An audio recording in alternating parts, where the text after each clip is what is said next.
It's time for the Larry H. Miller Utah Summer Games at Southern Utah University in Cedar City. Register today to participate in the 40th anniversary season of a Utah sports tradition at utahsummergames.org. Participate in over 50 sports around the state. Then plan to join the opening ceremonies Friday, June 5th, presented by State Bank of Southern Utah.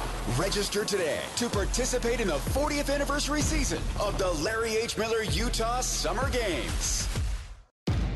Make game day yours. Tickets, food and drinks, stats, and streaming. Everything you need is in the Utah Mammoth app. Download today and make game night easy. Download on both Android and iPhone. Tusk Top. Over 2 decades of sports radio dominance in Utah. My favorite. This is DJ and PK on 97.5, the KSL Sports Zone.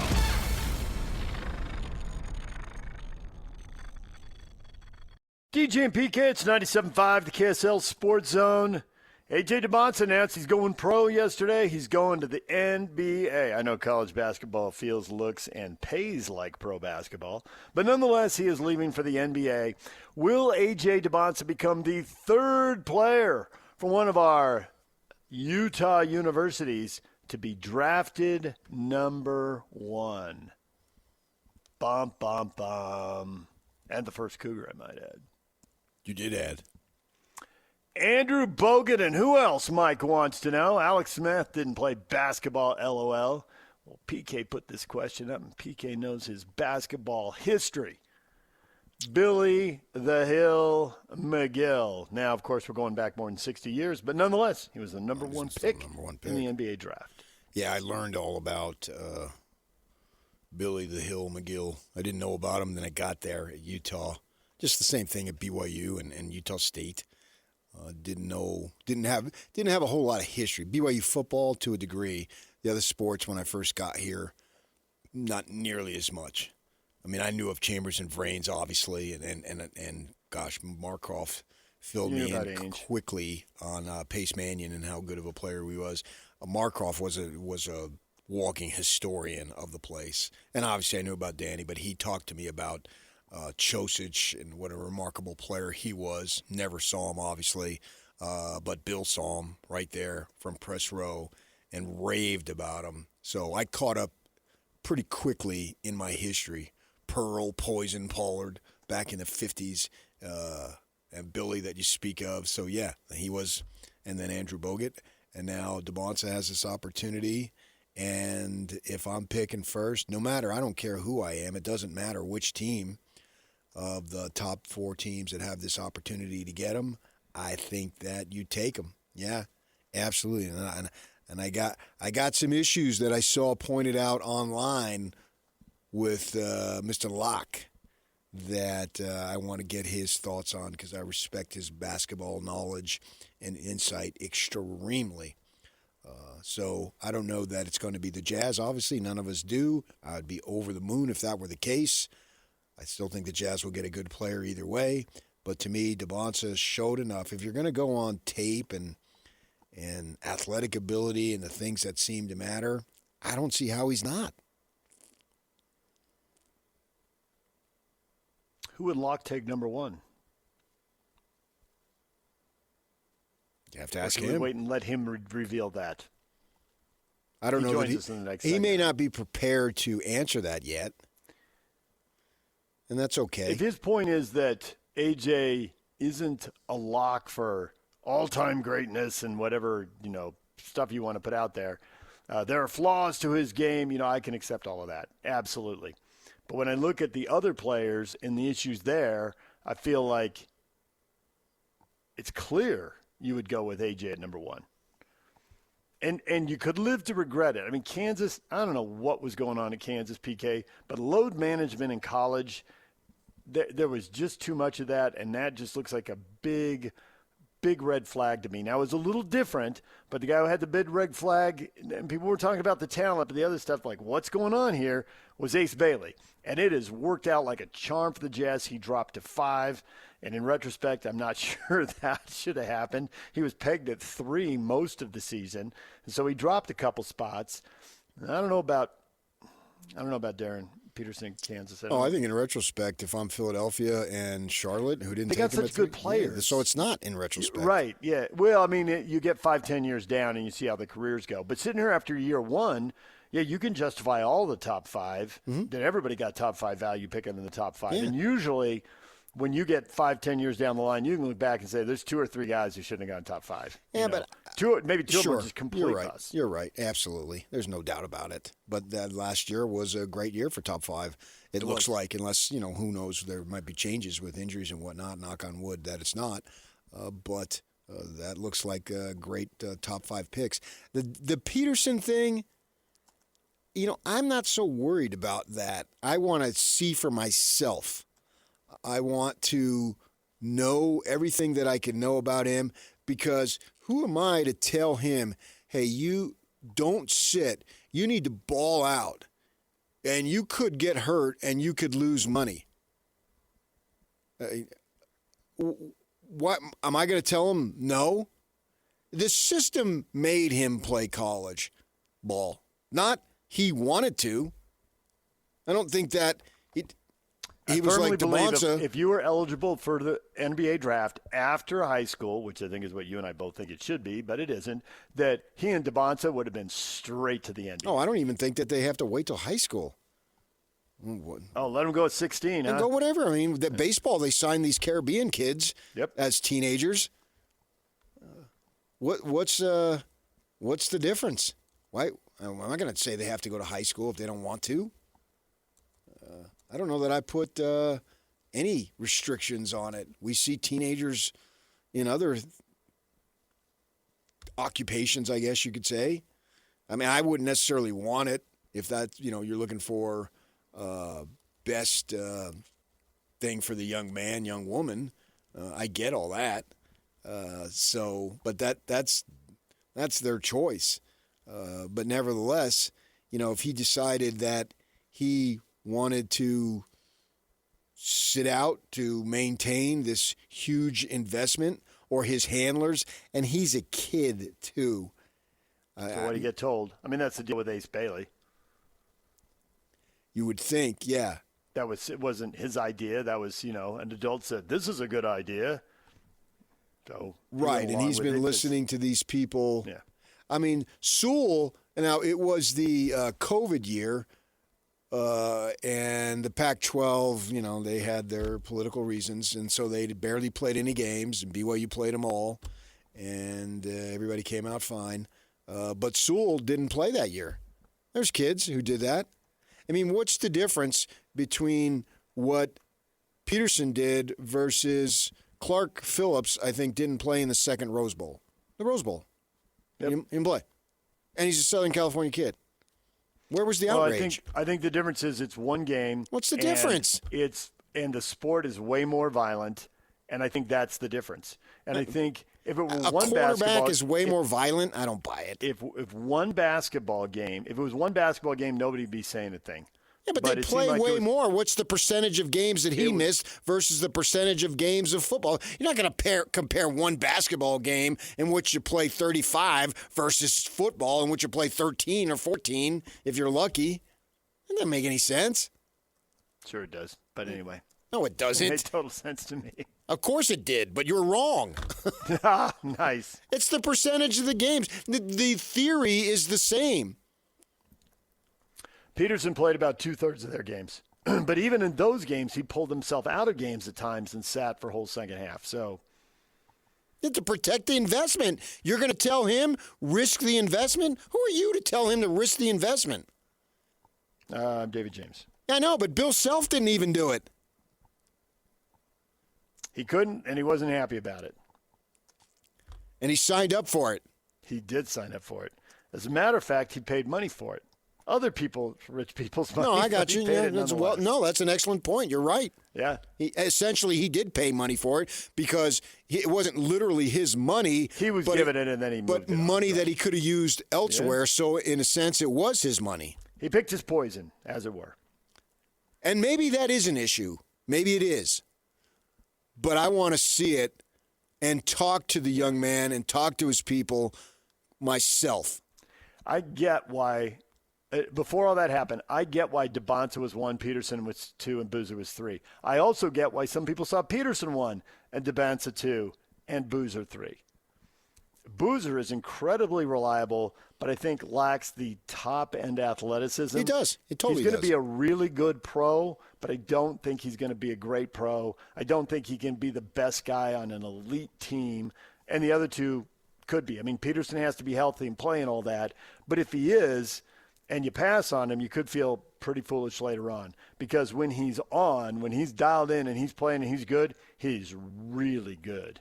I mean, he's just making shots, and they are effortless. And he's got more range than Dybantsa has now. Now, maybe Dybantsa will develop that over time. Suppose I told you Boozer is a 2010 guy. Oh, I totally believe that. And totally. Is that not good enough? Not to be the best guy on a championship team. I think he'll come up a little limited. You know, they'll be better players. But do I think he's going to be one of the top 50, 75, or 100 players in the NBA? Yes. Well, yes, I do. You're caught up in the lack of athleticism?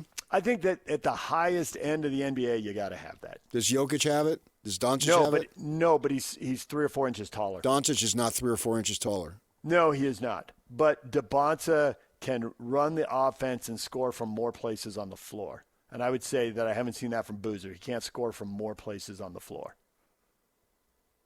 I mean, Doncic can score from anywhere. I mean, once he's inside of 30 feet, you better be on him. And he might hit something from outside 30. He might drop logo shots on you. But he doesn't have to get to the three-point line. He can be a step or two behind the line, and he's already in range. And everybody knows it. I want talent. He's got it. I don't want to sit here and say Boozer doesn't have talent.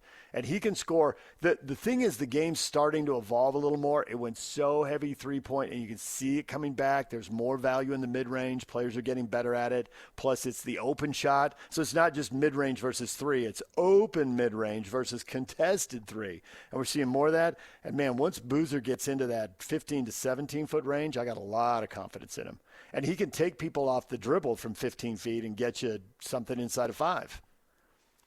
He's really good. In another draft, he might be the one pick. And he uses his body very well. He does, yes. Super, super savvy, high basketball IQ, going to fit well into a team. He checks a lot of boxes, but the ones he doesn't check, there's a couple boxes that the very top players in the game, they have the athleticism that Peterson and Dybantsa check those boxes. Except Doncic doesn't have it.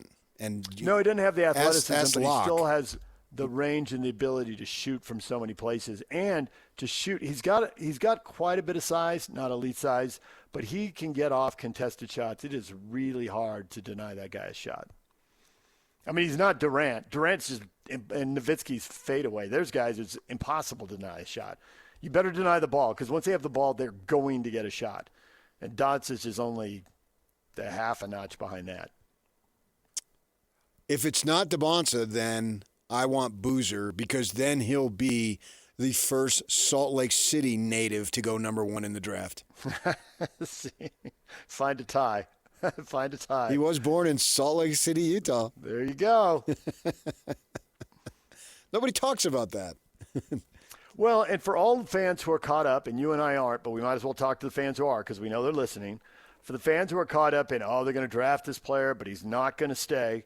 Let's face it. 2 of the attractive things about Boozer and Dybantsa is I think they would both stay. In the case of Dybantsa, he just seems to like it here so much already. And in case of Boozer, his dad was here and liked it and said he liked it in other places when he didn't know we were listening and people were trying to say, it's terrible. And he's on the radio in Miami going, no. No, it's not. He left Utah for specific reasons and later regretted it and will tell you, but the reasons were basketball. You know, the team wasn't good enough. They were capped out. They needed to add a 5 to compete with the Lakers' size. They weren't going to do it, so he took a chance on something else. And something else didn't turn out to be as good. But at least he had a reasonable why, and it wasn't. He didn't have a bone to pick with the city or the state. And I'm sure his kids already heard that. His kids, plural. He's got multiple players. I mean, both the twins are on Duke, right? Yeah. And they've heard it. So I think that they would approach it differently. Yeah. And they're already, I think, 2 of the top 3 picks in the draft, although I do think this draft is going to have more good players. And again, like last year, we don't know, who's drafting top 3. You could get a really good player at 4 or 5. And obviously it happened last year. They told us that draft was stacked, and now 1 year in, it looks like all the people who said that were right. And this draft's supposed to be even more stacked, so I don't know. Can they be even more right? I guess it could be 6, 7, 8 players deep. We'll see if all these guys hit. Well, I don't care if it's 6, 7, as or 8 long as deep. the Jazz player hits. Yeah, that's all that matters. Whether it's 1 or 4 or 6, whatever. Yeah, get a good player. Literally, that's the only thing that matters. And you need that. This is an important draft because, the salaries being what they are, and that if you get to the point where, and I guess you want to get to that point because that means you're really good, that you can't pay everybody, well, then you can maybe let somebody go in some type of deal, and you got an up-and-comer that, Jaren Jackson and Markkanen can carry you for the next little bit and allow this other player who comes in as a development thing. Although I think with Boozer, if I'm looking at all the guys, he might be the most ready to contribute, but that doesn't mean I want to draft him necessarily 1 next year or depending on where he falls. But if we're just talking about the number 1 pick, I think that he might be, out of everybody, the most capable of contributing to a winning product next season. And that's great, but I'm not saying that's a deciding factor as to why you should draft him, because all the things you said about Dybantsa, his athletic ability, he's just a better athlete. He's just blessed with better athleticism than Cameron Boozer, and that's no knock on Cameron Boozer. That's more of a praise, and it takes you about maybe 5 minutes to see the difference. It really does. Yeah. It's pretty clear. Right. I mean, I knew it coming in because I'd seen Dybantsa play. Boozer, on these high school situations, I'd seen him play because he's Carlos's son. We have a connection. I knew Carlos a little bit. He actually called me, left a message on my machine, PK, I want to come on your show, which really surprised me, but he did. He called me on that. He wants to be a media guy. He's good enough to do it, that's for sure. Yeah, well, we've seen him at ESPN. Yeah, and some other stuff. I mean, his son, the other son, Caden, is going to stay at Duke. He's not quite the prospect that Cameron is right now, and that's fine. Nothing wrong with that. Develop your game a little bit. Donovan Mitchell stayed a couple of years. It's not the end of the world. So we'll see how that goes. But Dybantsa, to me, has proven that he should be the number 1 guy. And I'm biased. I saw him in person way more. I've never seen Boozer in person. I saw Dybantsa in person. I saw his first game in person, and I saw his last game in person in college and in between also. So, yeah, and this kid, and the thing about it is, I think that he wants to get better. And I'm not saying the other guys don't, but it's just that we've been more up close with Dybantsa, that we've got a better feel for him as a human being, and that's important to be able to want to, if you have, at 19, I don't care, maybe LeBron didn't, but he probably did, have deficiencies, and go ahead and work on those. And if you listen to what he said yesterday, they go, where do you want to go? Whoever drafts me. It's amazing every step of the way this kid is saying the right thing. BYU has been very fortunate. There are 2 lottery picks the last 2 years. These guys in interviews keep saying the right thing consistently. And I'm obviously talking about Yegor. And it is amazing how these guys, despite any religious affiliation, they truly are BYU guys in virtually every sense of the word. And Dybantsa fulfills that as well as anybody that they've ever had at BYU. And there are more good players behind them, but they don't seem to have the size. They're listed 6'3", 6'5". Now, people lie about the sizes all the time, and then they have the official measurement. Excuse me. And then it seems like you turn around a month later, and they're back to listing Donovan Mitchell as 6'3".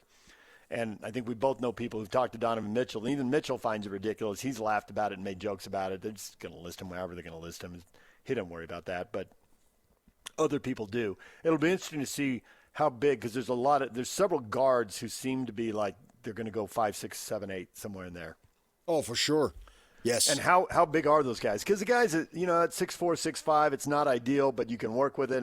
But if you're really 6 feet or 6'1", that's a problem. That's a much 6'4", 6'5" a little bit of problem. 6'1" is a much bigger problem. So how those guys fall in the draft and how much you want them if you're drafting there, and maybe the Jazz are drafting 5, 6, maybe they're not. We'll see how it plays out. You have to really dig into that before you start ranking any of those guys. They all look like they have some promise, but it is just really hard to play the game when you're a lot shorter than all the other guys running around out there. Well, you could wear more socks. Nice, BK. That seems like something for a Will Ferrell movie, some big old platform shoes or something. Grow an afro. Was it the didn't he do one like the Miami Tropics or something? What was that? Will Ferrell? Yeah. He's made a bunch of movies for a pudgy guy. All right, DJ and PK, we got to take a break. Well, we got a couple things to run by David Locke. There's a playoff matchup that screams, Utah Jazz, do something about this summer. We will get to that, and obviously the Dybantsa question and what he thinks at the top of the draft. That's coming up. DJ and PK, it's 97.5, the KSL Sports Zone. This episode is brought to you by Progressive Insurance. Do you ever think about switching insurance companies to see if you could save some cash? Progressive makes it easy. Just drop in some details about yourself and see if you're eligible to save money when you bundle your home and auto policies. The process only takes minutes, and it could mean hundreds more in your pocket. Visit Progressive.com after this episode to see if you could save. Progressive Casualty Insurance Company and Affiliates. Potential savings will vary. Not available in all states. Make game day yours. Tickets, food and drinks, stats, and streaming. Everything you need is in the Utah Mammoth app. Download today and make game night easy. Download on both Android and iPhone. Tusk Top. Nobody brings you better coverage of the teams you're passionate about than these guys. Try some more. This is DJ and PK on 97.5, the KSL Sports Zone. DJ and PK, it's 97.5, the KSL Sports Zone. History will be made tonight. The first of what we anticipate to be many Stanley Cup playoff games here in Utah. The second of what we anticipate to be many playoff games in the state of Utah will be Monday night. And we have tickets, a pair of lower bowl tickets to see the Mammoth and the Vegas Golden Knights, Game 4, Monday night, April 27th. Caller 12 right now. 801-575-ZONE. 801-575-ZONE. We will send you to Game 4, Monday night. Someone will be up 2-1, PK, and one team will feel an enormous amount of pressure to get that series to 2-2, and another team will be thinking, man, 3-1. We'll have 3 chances to win one in advance. This is a big deal. The Heat, it'll be good tonight, but the Heat will just be turned up Monday. That's the way it works as you get deeper into these series. All agreed with everything that you just said. Yep. All right, call right now, 801-575-ZONE. 801-575-ZONE. Caller 12 wins. If you don't win now, another pair of tickets coming up with Scotty G and the coach from 10 to 2. And then Jake and Ben will be out on the plaza, as PK said. You can see them if you're going to the game, and they will have another pair of tickets to give away. So stay tuned all day long right here on The Zone for your chance to win. And go to Game 4 Monday night at the Delta Center. Game 3 tonight. Pablo Mastroeni, RSL head coach, scheduled to join us coming up at 9 o'clock this morning. David Locke, radio voice of the Utah Jazz, scheduled to join us momentarily. Anytime now, hopefully, we will speak with David. Alex, you making the magic happen? Trying to make the magic happen. Hopefully the magic will happen. He's doing something with the board. Oh, he's texting someone as we speak. David, where are you? Answer your phone. Can't be skiing this late, can you? A bunch of the places have closed already. There's probably somebody still open making snow, and he's probably trying to find him. Yeah. Juneau? But I would assume there's a lot of rocks and dirt at this Fairbanks? point. Fairbanks. I think he's more a Whistler guy. Where's Ski Whistler? resort north of Vancouver. Oh. go up there. I thought you'd have to go extremely north. By the end of April, man, I've had it with the snow. And most people haven't. That's why resorts are closing. Yeah. It's about golf at this point. You know who just opened a golf course? Who? Mike Trout. Really? You can go look at it. Trout National. And it's in his home area of South Jersey, Vineland, which is minutes outside of Philadelphia, where he grew up. Trout National. Yeah. Interesting. Yeah. The Reserve. He's got so much money, he's opening a golf course. Yeah, I don't know if he financed the whole thing start to finish. I can't say that, but yeah, if somebody wants to build it and put his name on it, that seems like a... Yeah, you can go look at it, troutnational.com. I'm looking at it right now. Oh, okay. The Reserve. Enter. I don't wonder. They got drone shots and video of the greens and a two-tiered thing with a big old ridge. Ooh. Yeah, people think of that, just being 20 minutes outside of Philadelphia as some industrial area, but it really isn't. There's all sorts of trees and forests. Yeah, minutes away. It's like here, how we're literally minutes away from ski areas in the mountains, and you can be in a roaring creek this time of year, literally minutes from your house. We all know about that. Yep. Well, that's what you have back there. It's not all a bunch of concrete and buildings and cities and Rocky running up the stairs and all that. They have that, but not too far away, 15, 20 minutes, you get this where they probably had to cut down a bunch of trees to make the Trout National Golf Course. DJ PK, it's 97.5 the KSL Sports Zone. We are joined by the radio voice of the Utah Jazz, David Locke. David, good morning. Oh, my gosh, a Friday morning. David and Patrick. I mean, this is the culmination of another beautiful, fabulous, incredible week of my life. And it only seems appropriate to do it the day after the NFL draft, where clearly one of you is the number one pick of all time and the other clearly Mr. Irrelevant. Wow. Yeah, well, I deal with the burden. Okay, whichever one that might be. How are you guys? Good. Great. I've been watching the NBA playoffs, and I saw somebody say something, and I thought I have to ask David Locke about that because I think that applies to the Jazz. I think there's a Jazz player who needs to hear this, think about it, and then apply this lesson and learn from someone else's pain. Don't learn from your own pain. Watch other people make mistakes and learn from that. No reason to go down that road yourself. And I am talking about C.J. McCollum's post-game interview after Game 2 when he was asked, were you hunting Jalen Brunson? And he said, what do you think? And the reporter finally said, well, it looked like you were. And McCollum's like, as a matter of fact, I was. The playoffs, you find a matchup, you get an advantage, and you go. And Brunson's undersized, and they think they can beat him. And sure enough, CJ then hits a game-winning shot in Game 3 as well. And you have talked about Keontae George's defensive numbers, worst perimeter defender in the NBA. I expect the Jazz to be in the postseason next year. I really expect him to be in the playoffs proper, not just a play-in game, but in the playoffs. And a 7-game series, man, if you got those kind of numbers, they are going to be hunting you. And it's a terrible feeling. Do you think someone's having that talk with him and pointing it out to him right now? And how much is that going to register with him? And how much do you think he can improve? Or if somehow am I the only one who noticed it? That would seem incredible. That would seem unlikely. And I'll expand it out even further. Put Lowry in the sentence. Yeah. Lowry's not a very good isolation wing defender, right? Like, no, this is where next year's the two-part challenge here for the Jazz as they progress is they have to become much better. Will said it multiple times in the last weeks of the season, much better at containing the basketball. I mean, that counts to Isaiah Collier. If he can shoot well enough on the offensive end to play on defense, that counts to all of them.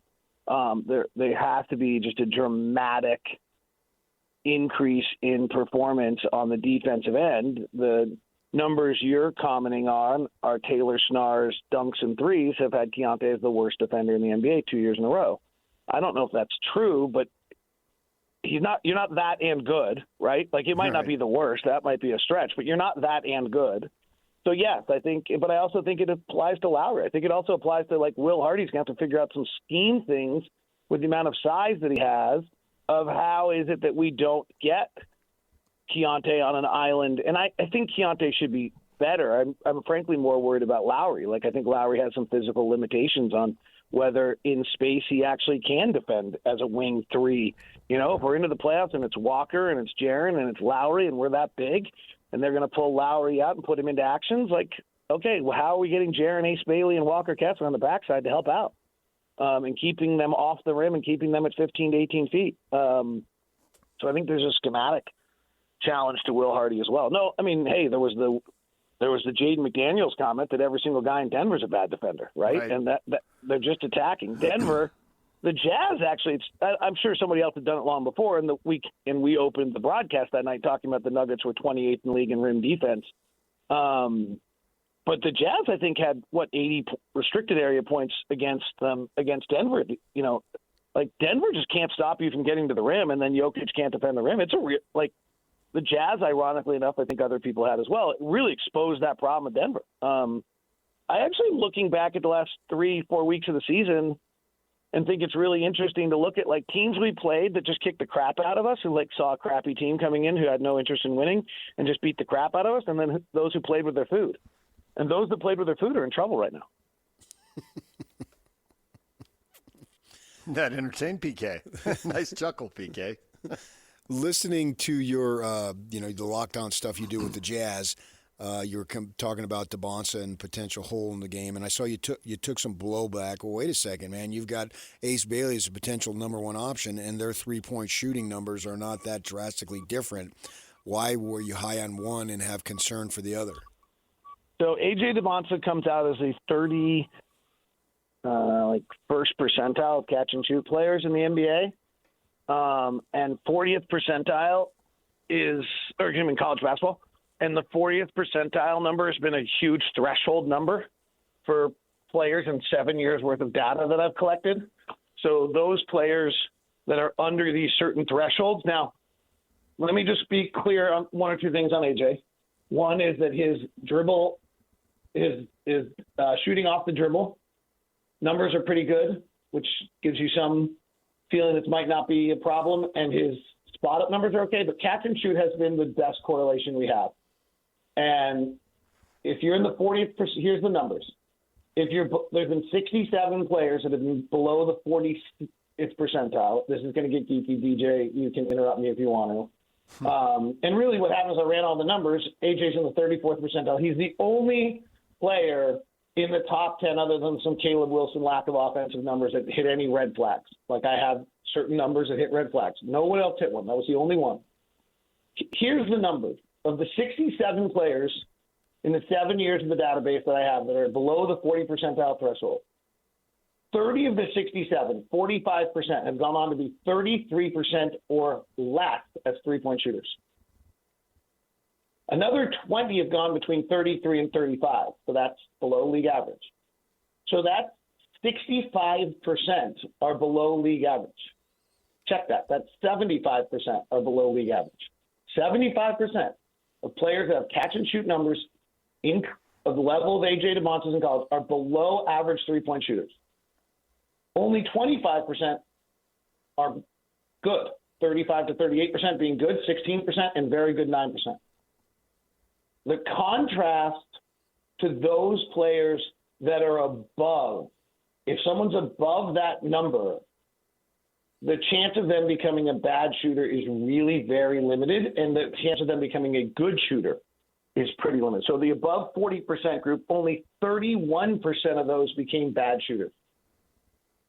So that's a 13% percentage gap. That's a telling statistical find. Only 9% of bad college catch and shoot became very good NBA shooters, compared to 19% of those above the 40% group became very good. So it's half as likely that you're going to become a very good or even a good three-point shooter. Okay. I think it's just a concern. Like, it's just a concern. It doesn't mean no.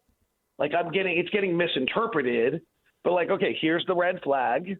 There's the data that backs up the red flag. Now evaluate. Like, he's not perfect. Sure. He's 6'9". His body's great. He goes to the free throw line at an incredible rate, and for a 19-year-old, that usually translates. There's all sorts of awesome things about him.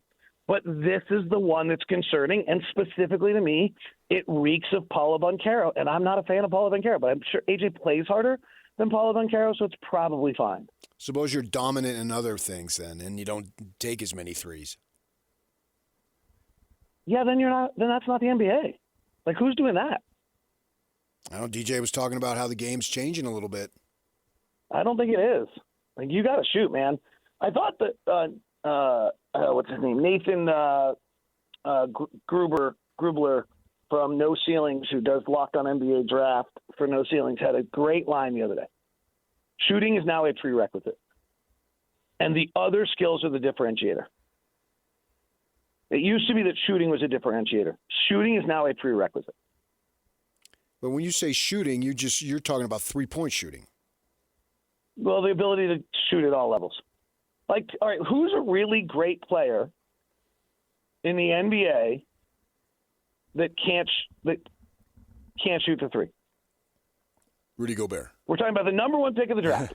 Let's make sure we're talking about, right? We're talking about the number one pick of the draft. We're asking for someone who is – our goal of this player is to be a 10-time All-Star, which Banchero may turn out to be, and probably a multiple-time top 10 MVP candidate. Like, that's what we're hoping for, right? So who in the top 20 players in the NBA can't shoot?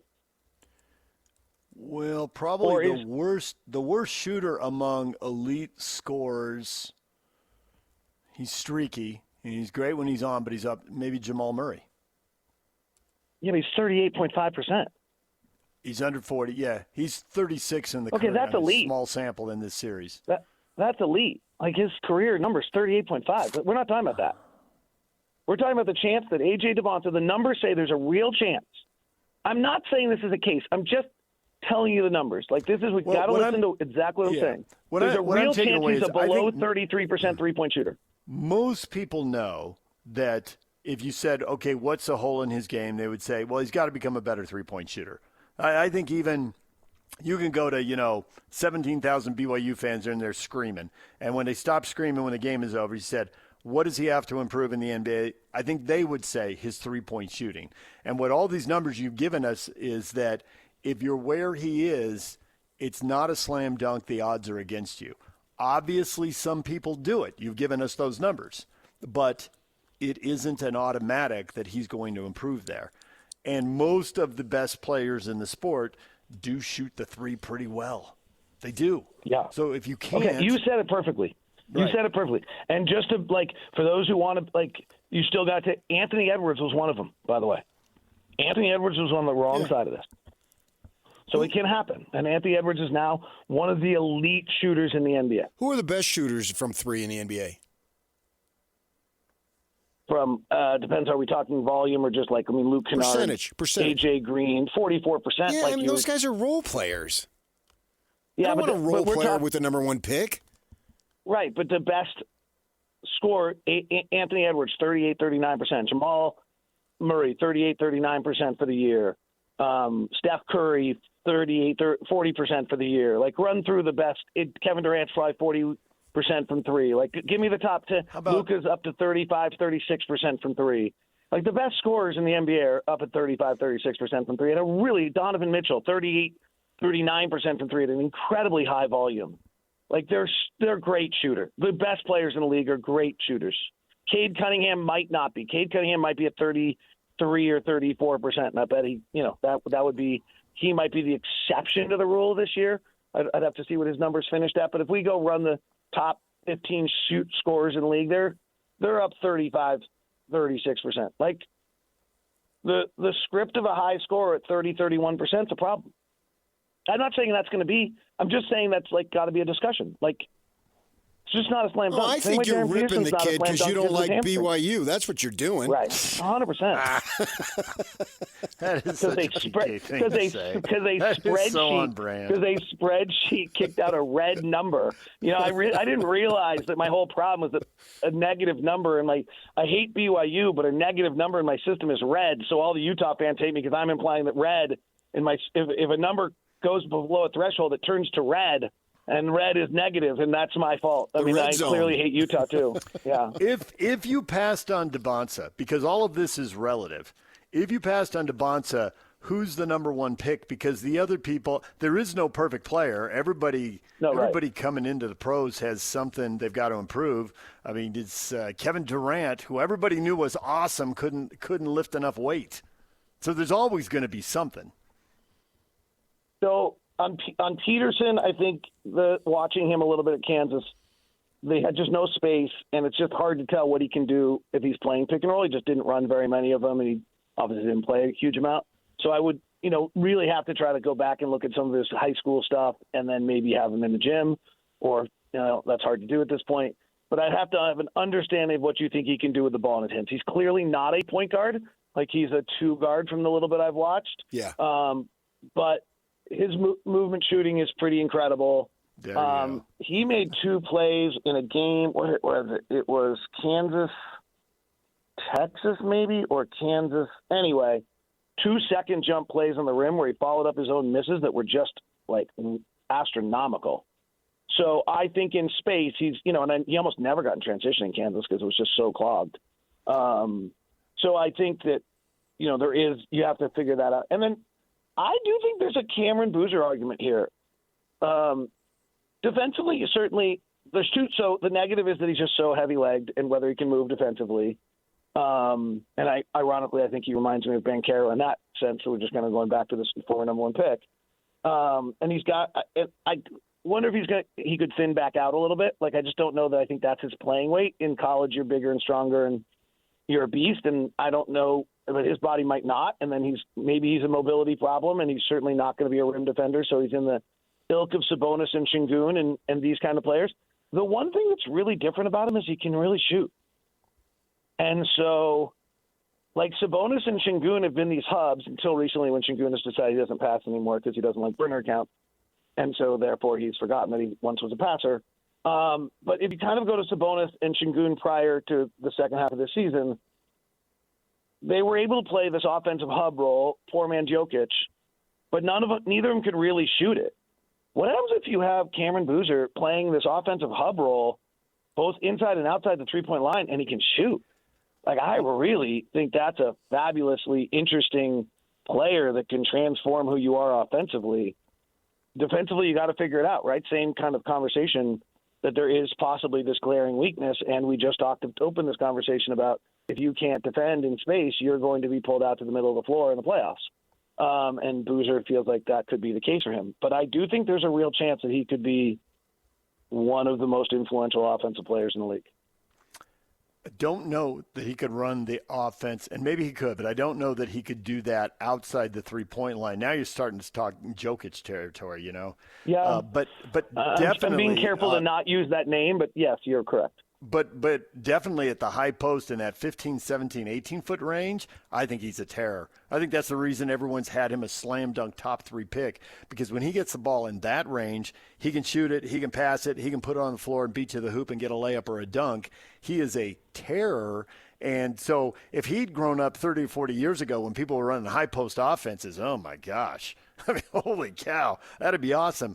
And maybe he will be able to step out to the three-point. Now we're back to, again, with Dybantsa, you got to project a little bit, and that's why all these front office type and all these scouts get paid, is to figure that stuff out, because that's a tough call.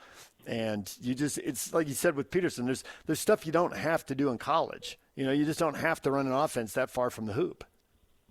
Right. The league is moving a little bit away from pick and roll, not a ton, but not as much as people want to make it seem. Like, in other words, like, yes, we've reduced the amount of pick and roll we're running, and we're still running at 50 to 60% of our plays instead of 75%. So, like, Will Hardy kind of with the off-ball action and the handoff action Mike Brown ran with the Sacramento and the Denver's run with Adelman, I do think there's more. We saw it with Nurkic, right? Like, there's more activity in this game right now where you're trying to play 5 out, or in this case with Boozer, I don't know what position he plays, in which you're playing with that hub of an offensive player, maybe in or outside the three-point line. So I think that high post offense is actually coming back a little bit. All right, David, we got to run. We're late to break, as always, and I know how you hate that. But in this era with so much stuff is streamed and podcast, it doesn't matter as much anymore. I don't feel as bad. I think you're right. By the way, I just want to share, this is a new experience for the three of us. I'm not at home. I'm sitting somewhere else in a Bobcat. just strolled across the bushes out a little bit from me as we were just holding the last part of this conversation. It's better than a rattlesnake, but it's you gotta love great. Arizona. We got bobcats down there. That's right. When are you coming out, PK? Soon, my man. Very soon. Okay. Mr. Irrelevant, number one pick. You guys are the greatest. I appreciate you. You do amazing work. Congratulations to the new lineup over there, to the great Timmy Lacombe, who has some origin moments with the early moments of sports radio in Utah. To have him in that slot now is great. And the rise to Benny Anderson and Jake Scott to Afternoon Drive, pretty incredible. So congratulations to everyone. All right. Thanks, David. We'll talk to you. DJ and PK, we're going to take a break. Pablo Mastroeni is about 10 minutes away. Stay with us right here on The Zone. This is Utah's best coverage of the Utes, Cougars, Jazz, and Mammoth. Here we go. From the guys who have been there for all the biggest moments in Utah sports history. You're listening to DJ and PK on 97.5, the KSL Sports Zone.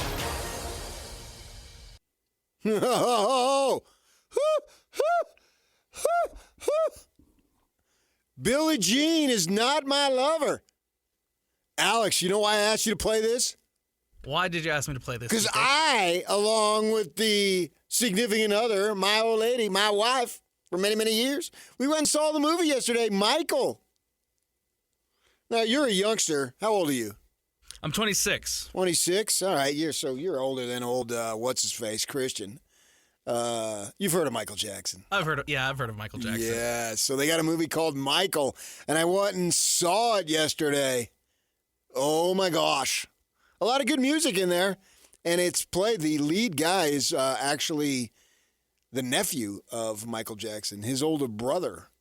I want to say Jermaine's son played Michael. I went and saw the movie Michael. Oh, I was break dancing in the aisles.